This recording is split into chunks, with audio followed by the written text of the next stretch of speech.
আসসালামু আলাইকুম। ডেইলি লাইফে সবাইকে স্বাগতম। আপনারা কেমন আছেন? তো আজকে সারাদিনের কি করলাম সকাল থেকে এই পর্যন্ত সেটা শেয়ার করার জন্য তোমার সাথে ব্লগটা শুরু করলাম।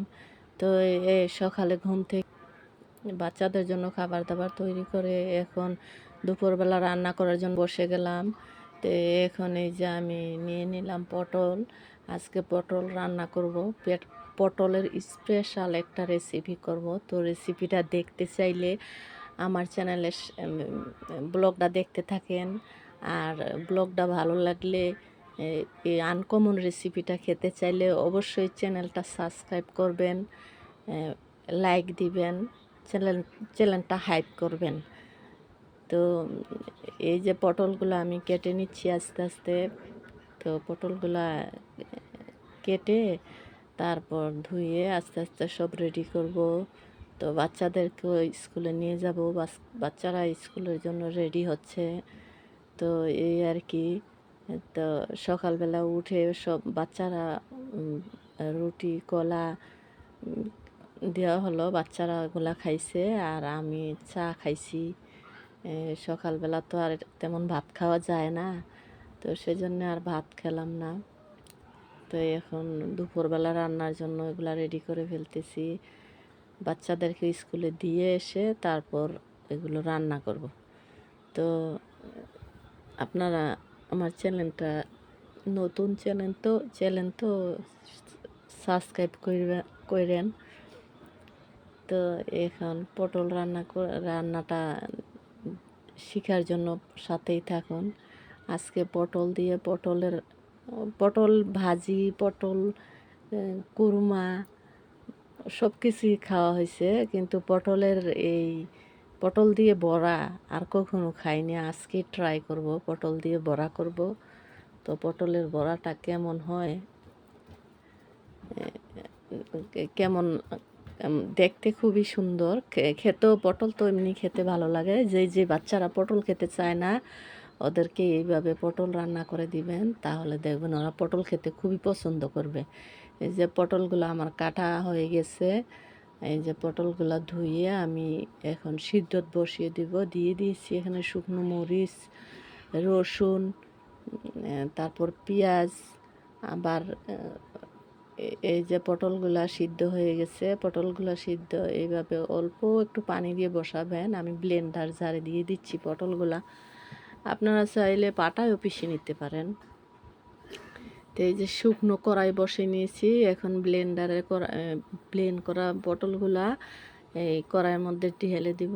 ঢেলে শুকনো কড়াই পানিটা টানার জন্য, পটলের গায়ে যে পানিটা ছিল ব্লেন্ড করার সময় ওই পানিটা টানার জন্য এখন আমি এটা অনেক সময় ধরে করব, পানিটা যেন শুকায়। জাল আঁচটা একটু মিডিয়াম আঁচে রেখে তারপর জাল করব যেন পানিটা শুকায় আসে। পানিটা শুকায় গেলে তারপর পটলটা বড়া করার জন্য রেডি করব। তো মেয়েদেরকে সব কিছুই শিখতে হয়, কিছু কথা শেয়ার করি আর কি। এই যে ডাক্তার সুষমাকে নিয়ে সবাই খুব টুল করতেছেন, ওনার সংসারটা ভেঙে গেছে সেজন্যে। উনি কিন্তু অনেক ট্রাই করছে হয়তো, কারণ 20 বছরের সংসার তো আর কম নয়। মেয়ে মানুষ হয়ে মেয়ে মানুষকে নিয়ে এইভাবে কখনো ট্রোল করা ভালো নয়, কারণ মেয়ে মানুষের স্থায়ী কোনো ঠিকানা নেই। ছোটোবেলা ওরা বাবার বাড়ি, বিয়ে হলে স্বামীর বাড়ি, বৃদ্ধ হলে ছেলের বাড়ি। সেজন্যে মেয়ে মানুষকে নিয়ে তো ট্রোল করবেন না। যে উনি মনোবিজ্ঞানী, উনি নিজেই নিজের সংসার টিকাইতে পারেনি, ওনার অনুভূতিটা একটু বোঝার চেষ্টা করুন। উনি 20 বছরের সংসারটা ছেড়ে দিয়েছে, ওনার যে কত কষ্ট হয়েছে। যাই হোক, মেয়েরা স্বাবলম্বী হলে তাহলে সে এরকম হলেও মানে স্বামী যদি ওকে নিয়ে সংসার করতে না চায় তাহলেও সে তার জীবনটা চালিয়ে নিতে পারে যদি সে স্বাবলম্বী হয়। আর যদি স্বাবলম্বী না হয় তাহলে সেই মেয়ের কষ্ট। ডক্টর সুষমা উনি তো স্বাবলম্বী, উনি একজন ডক্টর। তাহলে ওনাকে নিয়ে অযথা সমালোচনা করে আপনারা নিজেরাই নিজেদের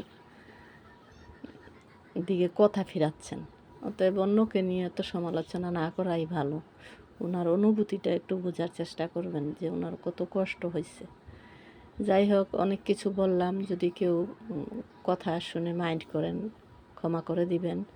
আমার এই পটলটা রেডি হয়ে গেল, এখন আমি মেখে নিব। এই যে মেখে রেডি করতেছি, পেঁয়াজ দিয়ে দিয়েছি। বেশি করে পেঁয়াজ দিলে খেতে ভালো লাগবে, আপনারা চাইলে অল্প পেঁয়াজ দিয়েও করতে পারেন।